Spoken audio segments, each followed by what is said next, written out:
الحمد للہ رب العالمین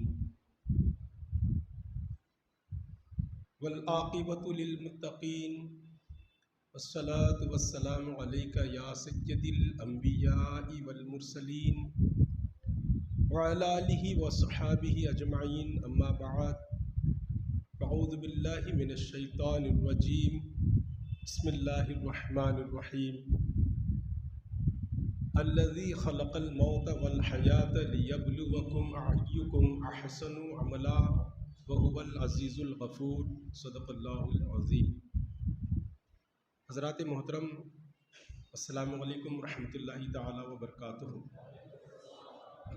میرے ساتھ آپ بھی پڑھیے، الصلاۃ والسلام علیک یا رسول اللہ، الصلاۃ والسلام علیک یا نبی اللہ، الصلاۃ والسلام علیک یا نور اللہ، وعلی آلک واصحابک یا حبیب اللہ، صلی اللہ تعالی علیہ وسلم۔ الحمدللہ ثم الحمدللہ۔ اللہ رب ذوالجلال کا کروڑہ شکر ہے، مولا عز و جل نے ہم سبوں کو شب برات کی رات بخشی اور اس میں مزید کرم، بالائے کرم کہ نماز عشاء پھر مسجد میں بیٹھنے، ذکر و اذکار سننے کی توفیق بخشی۔ الحمدللہ، اللہ کریم اس بیٹھنے کو، ہمارے مسجد میں جمع ہونے کو قبول فرمائے اور اس کو ہم سبوں کے لیے ذریعہ نجات بنائے۔ ہم اور آپ اچھی طرح جانتے ہیں کہ آج 15ویں شعبان کی شب ہے، جسے ہم شب برات کہتے ہیں، جس کی ہم بے شمار فضیلتیں ہمارے علماء سے سنتے اور پڑھتے آئے ہیں کہ یقیناً آج کی رات اللہ تعالیٰ آسمانی دنیا پر اپنی شان کے مطابق جلوہ فگن ہوتا ہے اور صبح صادق تک یہ ندا دیتا ہے کہ ہے کوئی مجھ سے بخشش طلب کرنے والا، مغفرت چاہنے والا، عزتیں چاہنے والا، اپنے گناہوں کی معافی تلافی چاہنے والا، روزیوں کی برکتیں حاصل کرنے والا۔ ایسے ہی بہت سارے اپنے بھلائیوں کے لیے اللہ کریم اپنے آسمانی دنیا پر آ کر اپنے بندوں سے ندا دیتا ہے۔ تو آج کی رات کی بڑی فضیلتیں الحمدللہ قرآن کی آیتوں سے بھی ہیں اور احادیث نبویہ سے بھی ہے کہ آج کی شب کوئی بندہ، حدیث کا مفہوم ہے کہ آج کی شب کوئی بندہ اخلاص کے ساتھ اللہ کی رضا کے لیے ذکر و اذکار کرے، تسبیح و تحلیل کرے، توبہ و استغفار کرے، اللہ کے حضور معافی تلافی کر لے، شب بیداری کر لے، تو الحمدللہ اللہ تعالیٰ اپنے فضل سے اس بندے کی مغفرت فرما دیتا ہے۔ آپ دیکھو کہ اس دور میں ایک قبیلہ تھا بنی قلب کہ جو مشہور تھا بکریوں کے پالنے میں، جو بڑی بکریاں اپنے پاس رکھتا تھا۔ تو سرکار صلی اللہ علیہ وآلہ وسلم نے ارشاد فرمایا کہ آج کی رات اللہ تعالیٰ بنی قلب کے بکریوں کے بالوں کے برابر اپنے گناہگار بندوں کی مغفرت فرما دیتا ہے، جہنم سے نجات عطا فرما دیتا ہے۔ کتنی بڑی سعادت مندی اور خوش نصیبی کی بات ہے ہمارے اور آپ کے لیے کہ یہ ایک بڑا ہمارے لیے سنہری موقع، جسے ہم یوں سمجھیں کہ ہمارے زندگی میں اللہ نے ایک اور ہمیں سنہرا موقع عطا فرمایا کہ ہم تھوڑی دیر شب بیداری کر لیں، سمجھو کہ تھوڑی دیر جاگ لیں، اللہ کے حضور ذکر و اذکار کر لیں، تسبیح و تحلیل کر لیں، اپنے اللہ کو منانے کی کوشش کریں، تو کتنا بڑا اس کے بدلے میں ہمیں انعام دیا جا رہا ہے۔ چھوٹی بات ہے کہ تھوڑی ایک رات، سمجھو ایک صبح تک کی ہی شب بیداری کے عوض بدلے میں اللہ ہمارے جو ہے گناہوں کو معاف فرما کر ہمیں بخش دے رہا ہے۔ کیا یہ ہمارے لیے کم کی بات ہے، چھوٹی بات ہے؟ یہ بڑی خوش نصیبی کی بات ہے ہمارے اور آپ کے لیے کہ آج جو ہے اللہ تعالیٰ اس کی فضیلت بیان کی گئی ہے۔ آج کی شب کی یعنی اس رات کی فضیلت بیان کی گئی کہ اللہ تعالیٰ اس رات میں اپنے جو ہے نا گناہگار بندوں کو جہنم سے آزاد فرما دے گا، وہ بھی کیسا، کتنوں کو؟ یعنی آپ دیکھو کہ ایک بکری میں کتنے بال ہوتے ہیں، آپ اور میں مل کر اگر گننا چاہیں تو بولیے گن پائیں گے؟ ہوگا ایسا کہ کتنے بال ہیں ہم گن پائیں گے؟ نہیں گن پائیں گے۔ محلہ مل کر بھی یا پورا شہر مل کر بھی اگر بیٹھیں گے نا تو ایک بکریوں کی بال گننے کے لیے تو ایک بکری کے بال ہم مشکل سے سمجھتا ہوں کہ نہیں گن پائیں گے۔ ایسے یعنی ریوڑ میں کتنے بکریاں ہوتی ہیں اور ان میں کتنے بال ہوتے ہیں، ان کی تعداد کے مطابق اللہ تعالیٰ اپنے گناہگار بندوں کو معاف فرما دیتا ہے، جہنم سے آزاد فرما دیتا ہے۔ اور آگے فرمایا بھی گیا کہ آج کی رات اس شخص کو بخشا نہیں جائے گا کہ جو مشرک ہے، کینہ پرور ہے، بدکار ہے، والدین کا نافرمان ہے، قطع تعلق کرنے والا ہے، جو ہمیشہ کا جو ہے شرابی ہے، جو کنٹینیوس شراب ہی میں لت پت رہتا ہے۔ ایسے چند افراد کا حدیث میں ذکر کیا گیا کہ جن کی اس رات اللہ تعالیٰ مغفرت نہیں فرمائے گا، معاف نہیں کرے گا، ان کی بخشش نہیں کی جائے گی۔ تو آج اگر ہم میرے اپنے گھر، میری اپنی زندگی، میرے اپنے معاشرے اور محلے میں اگر تھوڑا نظر دوڑائیں میں اور آپ، تو پتہ چلے گا کہ ہمارے معاشرے میں کتنے ایسے افراد ہیں کہ جن کو جمعہ پڑھنا تک نصیب نہیں ہوتا، جو 24 گھنٹے اللہ تعالیٰ سے دور ہی رہتے ہیں، جن کی زندگیاں اسلام اور دین سے بالکل دور رہتی ہیں۔ اگر ہم تھوڑا نظر دوڑائیں تو پتہ چلے گا کہ ایسے کئی ہمارے معاشرے میں افراد نظر آئیں گے، ہمارے قریب میں، گھر میں، خاندان میں، ہمارے پڑوس میں، محلے میں، کہ جن کو جن کا دور دور سے اسلام کا کوئی تعلق نہیں نظر آتا، لیکن کیا ہے؟ مسلمان ہیں۔ ہمیں افسوس کرنا چاہیے، ہمیں ان کی طرف فکر کرنا چاہیے، معاشرے کی اصلاح کے لیے ہمیں کوششیں کرنی چاہیے۔ سنی دعوت اسلامی معاشرے میں یہی کوشش کر رہی ہے کہ نوجوانوں کے دلوں میں، مسلمانوں کے دلوں میں جذبہ ایمانی جاگے، دین کا جذبہ آئے، سنتوں کا جذبہ آئے، دین و سنت سیکھنے سمجھنے والے بنے، اس پر عمل کرنے والے بنے۔ آپ بھی تقریباً کئی سالوں سے، میں سمجھتا ہوں کہ تقریباً 25 سال کا عرصہ قریب کم و بیش گزرا کے یہاں سنی دعوت اسلامی کا کام ہو رہا ہے۔ میں آپ سے ادباً گزارش کروں کہ آپ بھی اپنی زندگی کی اصلاح کے لیے، ایمان عقیدے کی اصلاح کے لیے، اندھیری قبر کی تیاری کے لیے، آخرت کی بھلائی کے لیے سنی دعوت اسلامی سے وابستہ ہو جائیں، تعلق جوڑیں۔ سنی دعوت اسلامی کا آپ کام دیکھیں، یہی کہ اجتماعات، قافلے، درس و تدریس، مکاتب، مدرسے، سیکھنا سمجھنا، دین پر عمل کرنا، سنت پر عمل کرنا، یہی تو ترویج و اشاعت ہے سنی دعوت اسلامی کی۔ مسلک اہل سنت والجماعت پر، مسلک اعلیٰ حضرت کی صحیح ترجمانی کرتے ہوئے الحمدللہ سنی دعوت اسلامی معاشرے میں دین و سنت کو لے کر سرگرم ہے، کوشش کر رہی ہے۔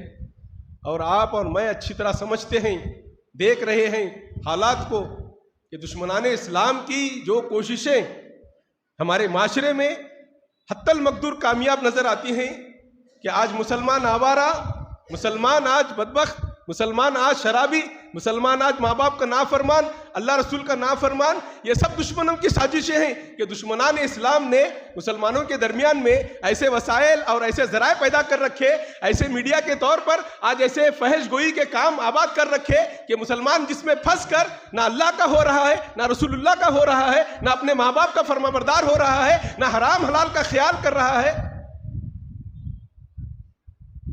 کیا ہمارا کوئی ذمہ کام نہیں بنتا کہ دشمنان تو اتنی کوششیں کر رہے ہیں کہ آج مسلمانوں کو اسلام سے دور رکھنے کے لیے، کیا ہم اپنے مسلمان بھائیوں کو اسلام سے قریب کرنے، دین و سنت سے قریب کرنے، اپنے بچوں کو اچھی راہ لانے کے لیے، اپنے بچوں کو قرآن کی تعلیمات دینے دلانے کے لیے کیا ہم کچھ کوشش نہیں کر سکتے؟ کون کرے ہمارے معاشرے کی اصلاح کے لیے؟ ہمارے بچوں کو سدھارنے کے لیے کون آئے؟ آپ کے بھائیوں کو، بچوں کو آپ کے معاشرے میں نیکی کی دعوت عام کرنے، سنتوں کا ماحول پیدا کرنے، دین و سنت کو عام کرنے کون آئے؟ آپ مجھے بتائیں۔ کون کریں گے یہ کام؟ سب اگر صبح سے شام، شام سے صبح سب اپنے کام کاج میں، اپنی روزی روٹی میں، اپنی زندگی کے معاملات میں مشغول رہیں، بچے تو بے راہ روی کا شکار ہوں گے، بچے تو دین سے دور رہیں گے، بچے تو آوارہ گردی کرتے رہیں گے. بچوں کو کون ڈرائے، کون سمجھائے، کون بتائے، کون انہیں سدھارے؟ فرشتے تو نہیں آئیں گے ہمارے بچوں کے لیے، اور کوئی محلے کا امام تو ٹھیکہ نہیں لے رکھا سارے گلی کا کہ سارے بچوں کو سدھارے. ہماری کوئی ذمہ داری نہیں بنتی کہ ہم دین کے لیے کیا کر رہے ہیں. کچھ تو کرنا چاہیے. اللہ رسول کا دین ہے، دین و سنت کے لیے بھائی کریں گے تو ہمارا اپنا خود کا بھی بھلا، ہمارے معاشرے کا بھلا، ہمارے بچوں کا بھلا. آج تقریباً ماں باپ پریشان بچوں سے، آج تقریباً بچے پریشان بہت سارے ماں باپ سے، آج بہت سارے شوہر پریشان بیویوں سے، بیویاں پریشان اپنے شوہروں سے، ایک پڑوسی دوسرے پڑوسی سے پریشان ہے، ایک مسلمان دوسرے مسلمان سے پریشان ہے، کاروبار کے معاملے پریشان کے ہیں، روزی روٹی کے معاملے پریشان کے ہیں، گھر بار کے معاملے پریشان کے ہیں، تقریباً بیماریوں کے معاملے انسانوں کو آج پریشان کر رکھے ہیں، بہت سارے آج معاملے ہمارے درمیان میں پریشان کے ہیں. یہ سب ہمارے اپنے نحوست کی وجہ سے ہے، گناہوں کی، ہماری اپنی یہ گناہوں کی نحوست کی وجہ سے ہے کہ آج ہمارے اپنے معاشرے میں ہم بالکل پریشان نظر آتے ہیں. اگر اللہ رسول کے ہو جائیں، اگر اللہ رسول کے ہو جائیں، ہمارا اپنا تعلق اللہ سے مضبوط کر لیں، رسول اللہ سے اپنا تعلق مضبوط کر لیں، قرآن سے اپنا رشتہ مضبوط کر لیں، سنتوں سے اپنا رشتہ مضبوط کر لیں، تو اللہ اپنے بندوں کو عذاب دے کر کیا کرے گا؟ اللہ تعالیٰ اپنے بندوں کو مصیبت دے کر کیا کرے گا؟ وہ تو تمہارے ہمارے لیے بھلائی چاہتا ہے، وہ تو تمہارے ہمارے لیے عزتیں چاہتا ہے. اللہ تعالیٰ تو مسلمانوں کا بھلا چاہنے والا ہے. ایک ماں اپنے بچے کا برا نہیں سوچتی، ایک ماں باپ اپنے بچے کے لیے برا نہیں سوچتے، برا نہیں دیکھتے. یہ تو اللہ کریم کی ذات ہے جس نے اپنے بندوں کو اپنی شان قدرت سے پیدا فرمایا، اور وہ اپنے بندوں پر بڑا مہربان ہے. وہ اپنے بندوں پر بڑا مہربان ہے. 70 ماؤں سے زیادہ ممتا رکھنے والا وہ رب کریم ہے. میں اور آپ اگر میرے عیب، میرے خطائیں، میرے گناہ ظاہر کر دیے جائیں تو میں یہاں کھڑا ہونے کے لائق نہ رہوں. آپ مجھے یہاں کھڑا نہ کریں، یہ تو اس کی شان کریمی ہے کہ اس نے اپنی رحمت کے پردے ہمارے خطاؤں پر ڈال کر چھپائے رکھا ہے اپنی ستاری اور غفاری کی بنیاد پر. یہ ڈھیل ہم کیا سمجھ رہے ہیں کہ اللہ سے ہمارا تعلق بالکل ٹوٹ گیا، جدا ہو گیا، باہر ہی ہو گیا؟ ایسے ہی تو ہیں ہمارے اپنے معاملات. کتنا ہم نے دین کو سیکھا میرے پیارے آقا علیہ السلام کے پیارے دیوان، آپ مجھے بتائیں. اپنی زندگی میں ہم نے سب کو موقع دیا. کتنے سالوں کے ہو گئے ہم؟ تقریباً ایک عمر کو پہنچ گئی ہے. 40 سے زائد ہو گئے، 50 سے زائد ہو گئے، 60 سے زائد ہو گئے ہم لوگ. اس 50-60 سالوں میں ہم نے اپنی زندگی کو کیا کیا سیکھنے کے لیے موقع نہیں دیا ہوگا؟ کیا یہی مسلمان ہونے کا شیوا ہے؟ کیا یہی مسلمان ہونے کا حق ہے کہ دنیا کے لیے تو سب کچھ سیکھو، اپنی دنیا بہتر بنانے کے لیے ہم سب کچھ کے لیے موقع دے دیں، اور اللہ رسول کو سیکھنے سمجھنے کے لیے، جاننے پہچاننے کے لیے، دینداری حاصل کرنے کے لیے ہم تھوڑا بھی موقع نہ دیں؟ تھوڑا بھی اپنے آپ کو دین کی طرف نہ لائیں؟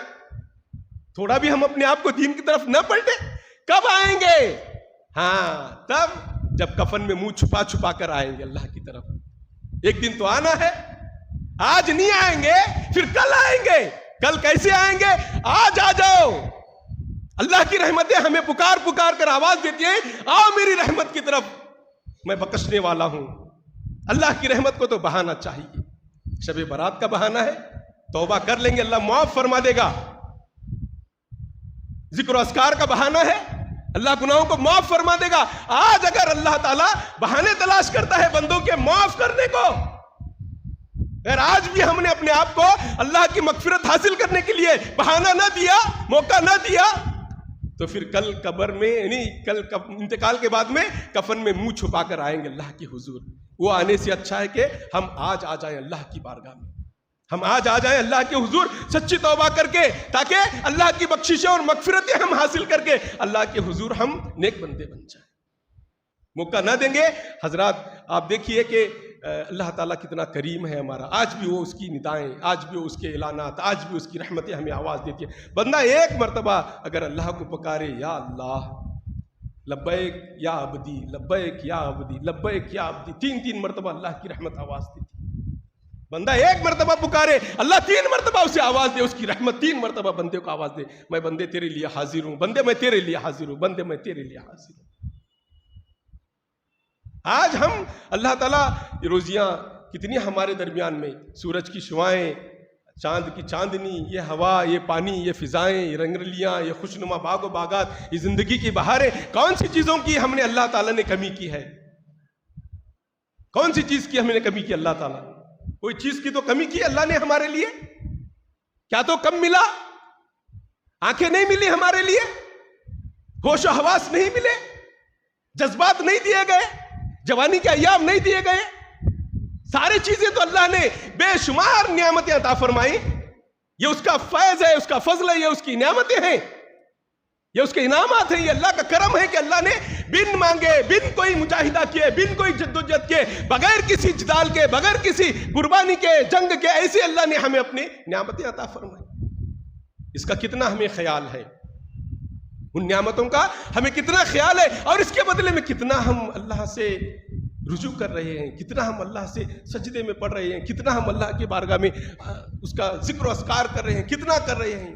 بہت کم ہماری زندگی کا وقت اللہ کے حضور نکلتا ہے۔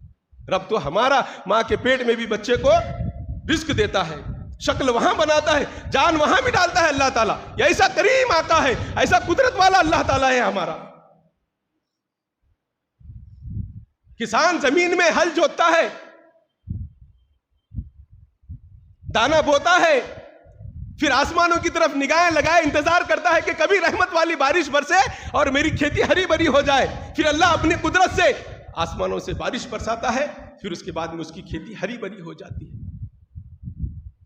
چرندوں پرندوں کا مالک، جنوں انسانوں کا مالک، فرشتوں زمینوں کو آسمانوں کو بنانے والا مالک، خدا قدیر و جبار کی عظمت و بزرگی کو دیکھیں، تھوڑا غور تو کریں، تاکہ پتا چلے کہ ہمیں بنایا گیا کیوں اور کس لیے۔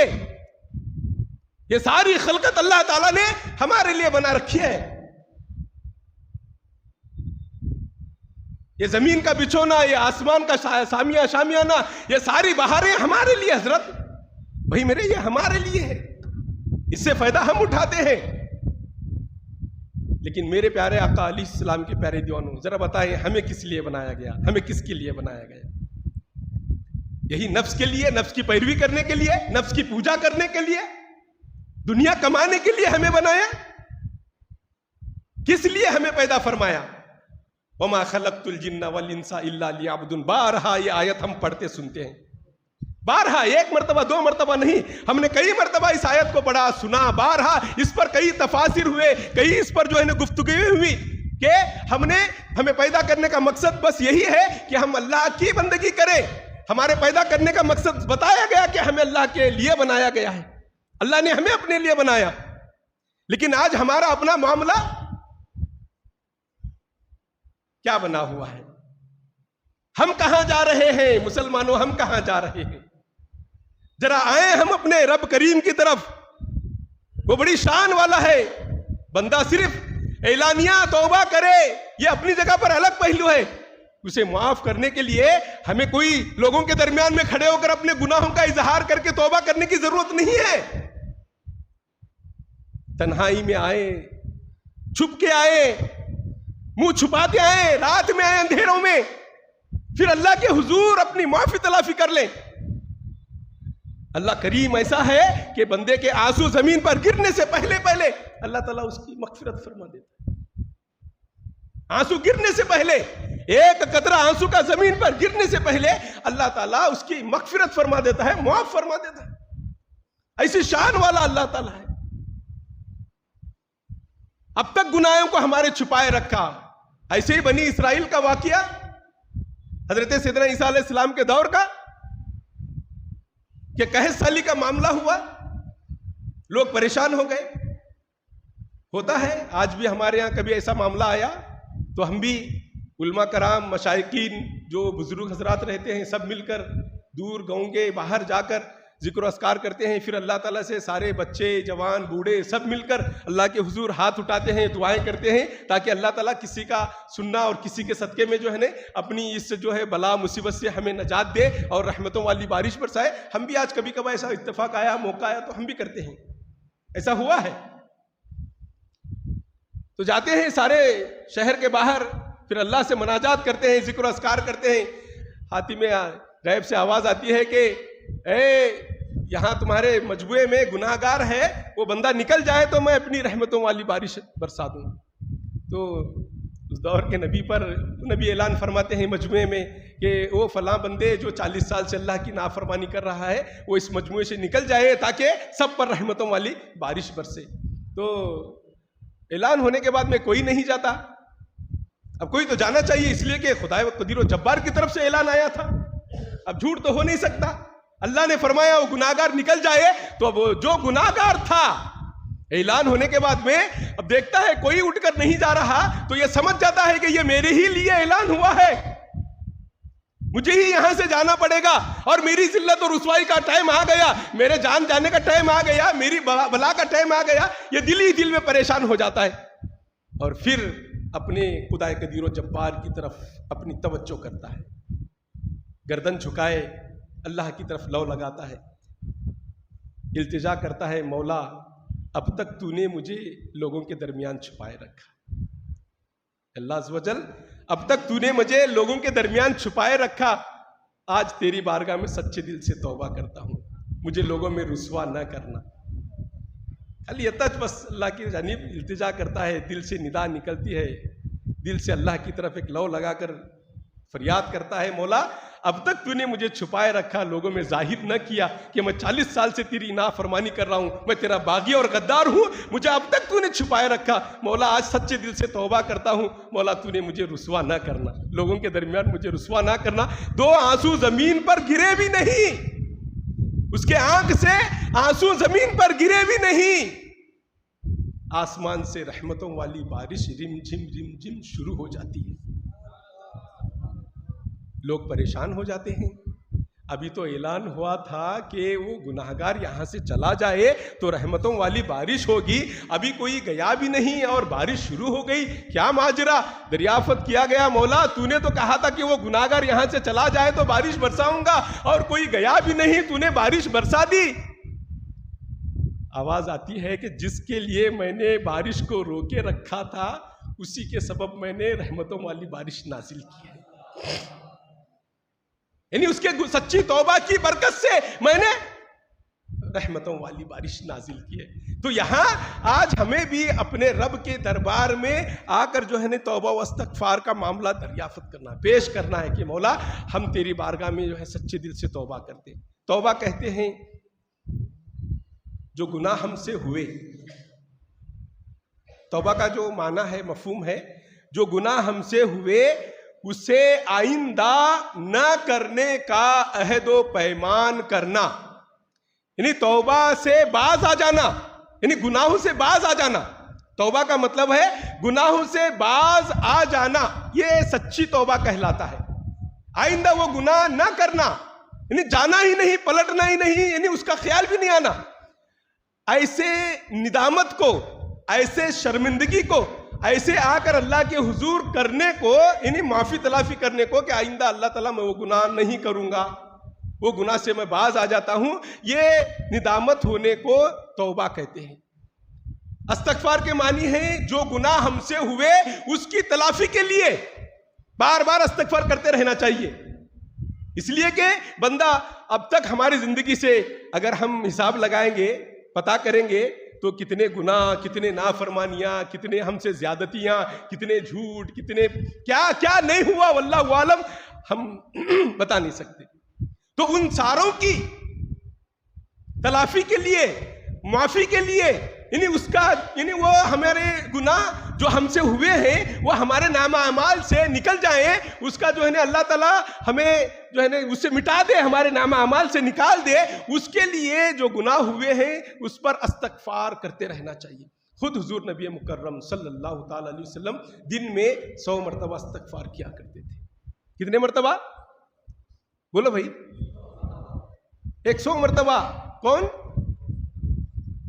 سید المعصومین حضور نبی مکرم صلی اللہ تعالی علیہ وسلم کی ذات بابرکت جو معصومین سید المعصومین ہیں، ان سے خطا ہو ہی نہیں سکتی، یہ دن میں 100 مرتبہ استغفار کیا کرتے تھے تاکہ امت کو درس ملے، امت بھی جو ہے نا یہ کام کرنے لگے، امت بھی اپنے گناہوں کی معافی تلافی کر لے۔ اس کے لیے حضور سید عالم صلی اللہ تعالی علیہ وسلم دن میں 100 مرتبہ استغفار کیا کرتے تھے خدا قدیر و جبار کی بارگاہ میں۔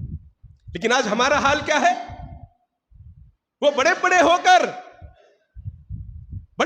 کر جن کو اللہ کے رسول صلی اللہ علیہ وآلہ وسلم نے جنت کی بشارتیں دی، جنتی ہونے کا اعلان فرمایا دنیا میں، وہ بڑے ہو کر جنتی ہو کر جن کو جنت کی بشارت ملی، وہ خوف کھاتے اللہ کے بارگاہ میں کھڑے ہونے سے، وہ اللہ کے دربار میں جانے سے، کھڑے ہونے سے، حساب دینے سے خوف کھاتے، بڑے ہو کر۔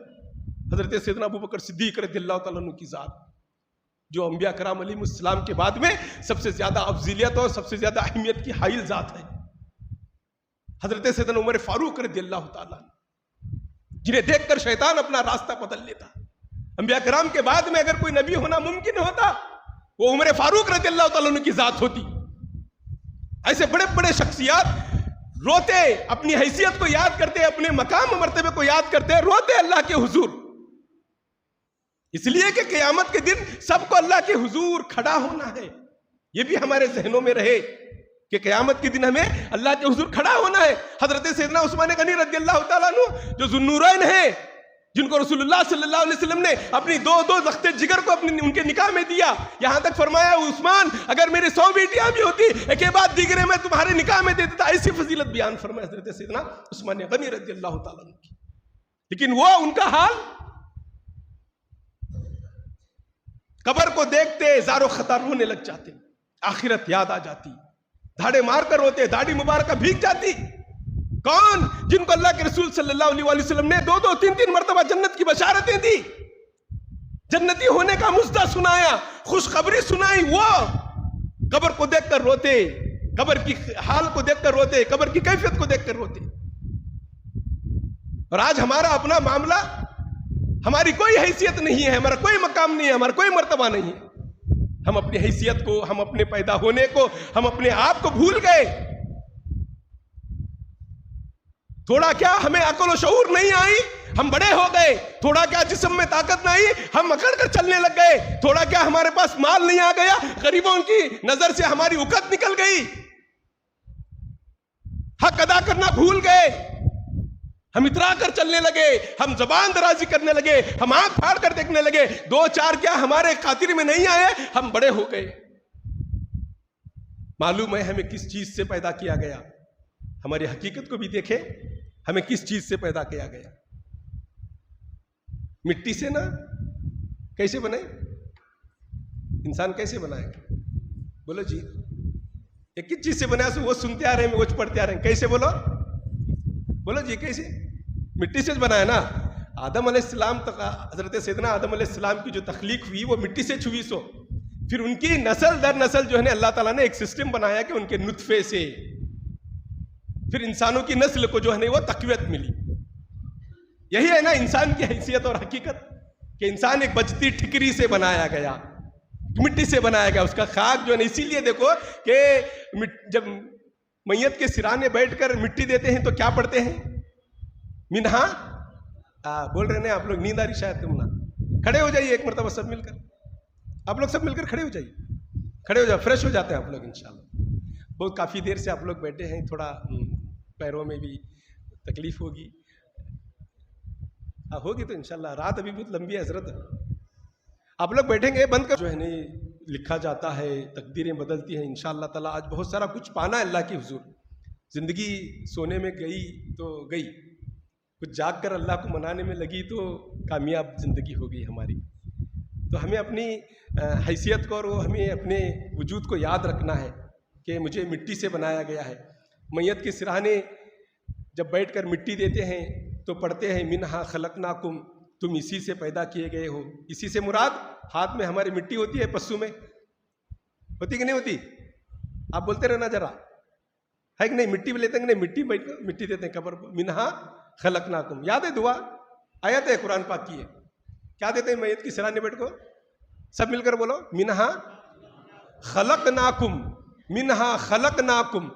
کیا دیں گے؟ پہلی مرتبہ جب مٹی دیں گے پڑھیں گے منہا خلقناکم. وہ ہمارے لیے وہ سبق ہے. وہ ایکچولی وہ مردے کے واسطے کیا نہیں، وہ میت کے لیے کچھ نہیں، اس میں سبق ہے. انہوں تو بیچارے وہ دنیا سے رخصت ہوئے. اب میرے لیے ہے وہ جو میں میت کے سرانے بیٹھ کر مٹی دے رہا ہوں، تو اس میں میرے لیے سبق ہے. منہا خلقناکم سے مراد تم اسی سے پیدا کیے گئے ہو، یعنی میرے لیے سبق ہے، وہ نصیحت میرے لیے ہو. میں اسی سے پیدا کیا ہوں، مجھے سمجھ میں آنا کہ میں مٹی سے بنایا گیا ہوں. منہا خلقناکم وفیہا نعیدکم، تم اسی میں دفنائے جاؤ گے. ومنہا نخرجکم تارۃ اخری، ایک دن پھر اسی سے اٹھائے جاؤ گے، یعنی مٹی سے ہی تم ایک دن دوبارہ اٹھائے جاؤ گے. قیامت کا جب منظر برپا ہوگا پھر تمہیں اپنی اپنی مرگھٹوں سے، قبروں سے سب کو بھی اٹھ کھڑے ہونا ہے. یہ اسی سے اٹھائے جائیں گے. انسان کے انتقال کی خبر سنتے ہیں تو کیا پڑھتے ہیں؟ بولو جی. سب جگہ دنیا میں کہاں بھی رہتے ہیں، یا ہولی کرناٹک میں کہاں بھی انڈیا میں رہتے ہیں، سب جگہ ایک ہی دعا پڑھتے ہو. کون سی پڑھیے آپ لوگ؟ ہے پڑھو جی. انا للہ و انا الیہ راجعون، انا للہ و انا الیہ راجعون، یعنی ہم اللہ کی ہی طرف سے آئے ہیں، ہمیں اللہ ہی کی طرف پلٹنا ہے، یعنی اسی کی طرف جانا ہے. ہم اللہ کے مال ہیں، ہمیں اللہ ہی کی طرف جانا ہے. یہ اس لیے کہ جب اس کی روح نکلی رہتی، دیکھو روح آسمانوں سے اللہ کی جانب آئی رہتی ہے، تو اسے وہاں سے نکلی ہے، تو اسی لیے اس وقت یہ دعا پڑھتے ہیں. تو پھر اس کے بعد میں جب انتقال کے وقت میں جو ہے نا یہ دعا پڑھتے ہیں، قرآن کی یہ آیت پڑھتے ہیں. تو میرے پیارے آقا علیہ الصلوۃ والتسلیم کے پیارے دیوانوں، تھوڑا ہمیں غور کرنا ہے اپنی زندگی پر.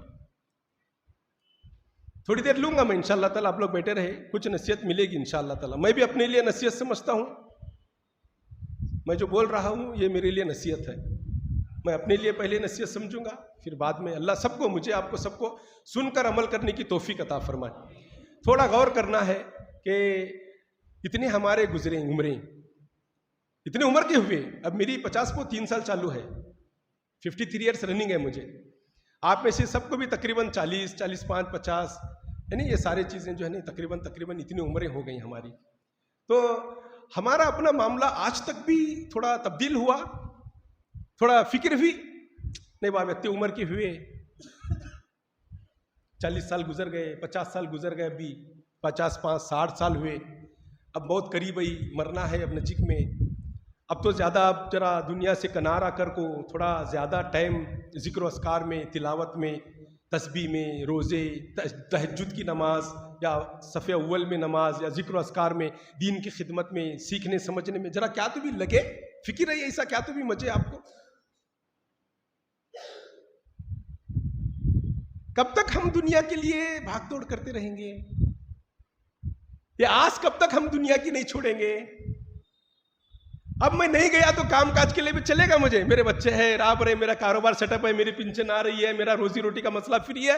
لیکن پھر بھی میری ہرس اور لالچ ایسی ہے کہ پھر بھی میں نمازوں کا خیال نہیں، دین و سنت کا خیال نہیں، ادب تمیز کا خیال نہیں، ماں باپ کی خدمت یا اور دیگر ضروری کام کا خیال نہیں. ابھی بھی صبح سے شام خالی کام، دکان، بازار، وہ یہ کیا ہے بھائی؟ مسلمان ہے، یعنی ہم پیدا کیے گئے اللہ کی عبادت کے لیے. کچھ ضروری کام تھے ذمہ داریوں کے کرنے کے، وہ تو جوانی میں کر لیے.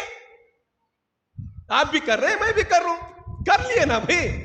اب ایک عمر ہماری عمر کو پہنچ گئی ہے، پھر ابھی بھی ہم اللہ رسول کی طرف نہیں آئیں گے تو پھر ہم کیا لے جائیں گے یہاں سے؟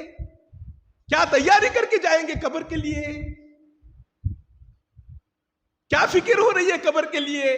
بھئی اگر ہم دنیا میں ایک نیا مکان بنائے یا کہاں تو بھی دوسرے گاؤں کو شفٹ ہوئے تو وہاں سارا گھر میں انتظام کر کو جاتے ہیں کیا پہلا جا کو بعد میں کرنٹ والے کو بلاتے ہیں, بعد میں فرنیچر والے کو بلاتے ہیں, بعد میں جو ہے نہیں وہ ہے الیکٹریسٹی یا اور بعد میں دیگر دوسرے والے, نہیں ایسا نہیں ہوتا. نہیں, پہلے سب ریڈی, سارے گھر کے انتظامات ہم پہلے کر لیتے ہیں, کسی طرح کی تکلیف نہ ہو, گئے کے بعد میں بیوی بچوں کو ہم نہ کیا بھی نہ, سب سہولتوں کا خیال کر کو بعد میں جا کو شفٹ ہوتے ہیں. ایسا کرتے نہیں, ہر عقل مند ایسا کرتا. کون سے بھی ایک شہر کو جانا رہا, 2 دن کا سفر رہا تو 2 دن کی تیاری کرتے ہیں, 8 دن کا سفر رہا 8 دن کی تیاری کرتے ہیں, مہینے کا سفر رہا مہینے کی تیاری کرتے ہیں, حج کے لیے جا رہے ہیں تو وہاں کے حساب سے اس کی تیاری کرتے ہیں. سب جنے بھی ایسا اپنے اپنے حساب سے تیاری کرتے ہیں. پھر جس گھر میں جانا ہے انتقال کے بعد میں, پھر وہاں قیامت تک کے لیے رہنا ہے, اور اس کے بعد میں آخرت کا جو بڑا لمبا سفر ہے, پھر اس کے لیے ہم کیا بھی نکو.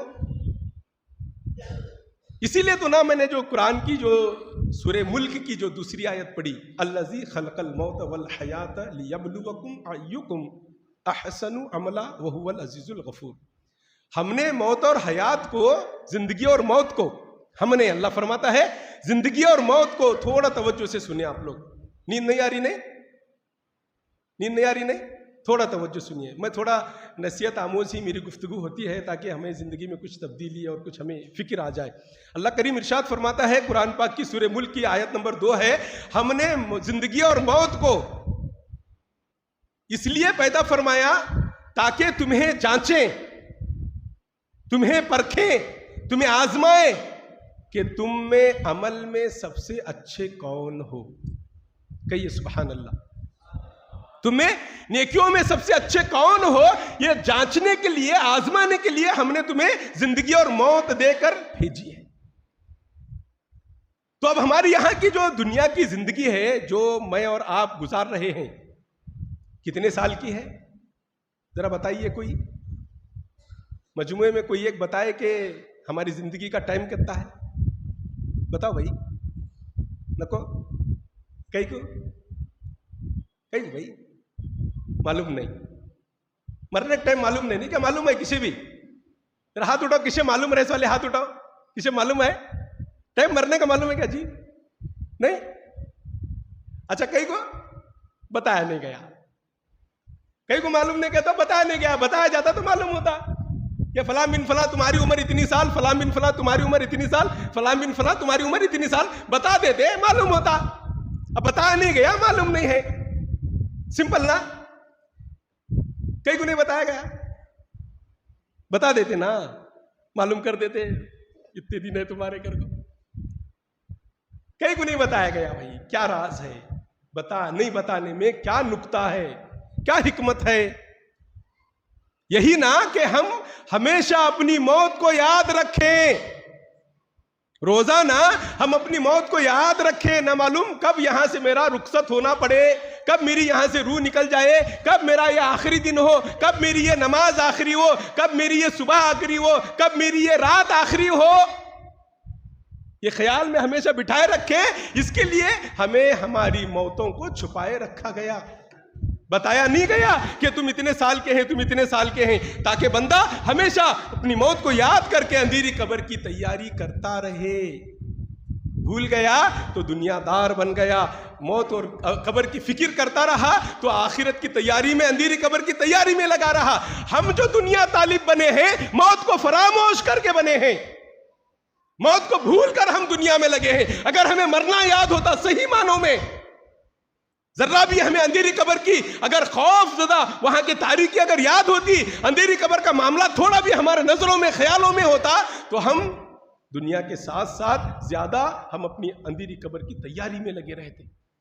حضرات آپ یاد رکھیں کہ یہاں سے ایک پھوٹی کوڑی نہ آپ لے جائیں گے نہ میں لے جاؤں گا, نہ اب تک کون گئے ہیں نہ ان میں سے کوئی لے جائیں گے. کوئی بھی یہاں سے ایک پھوٹی کوڑی نہیں لے جائیں گے. یہ مسافر خانہ ہے, یہاں خالی ہاتھ آئے ہیں, خالی ہاتھ ہی سب کو پلٹنا ہے. جو کچھ کرایہ ہے وہ سب یہیں دھرا کا دھرا رہ جائے گا. بندہ خالی ہاتھ آیا تھا, خالی ہاتھ ہی جائے گا.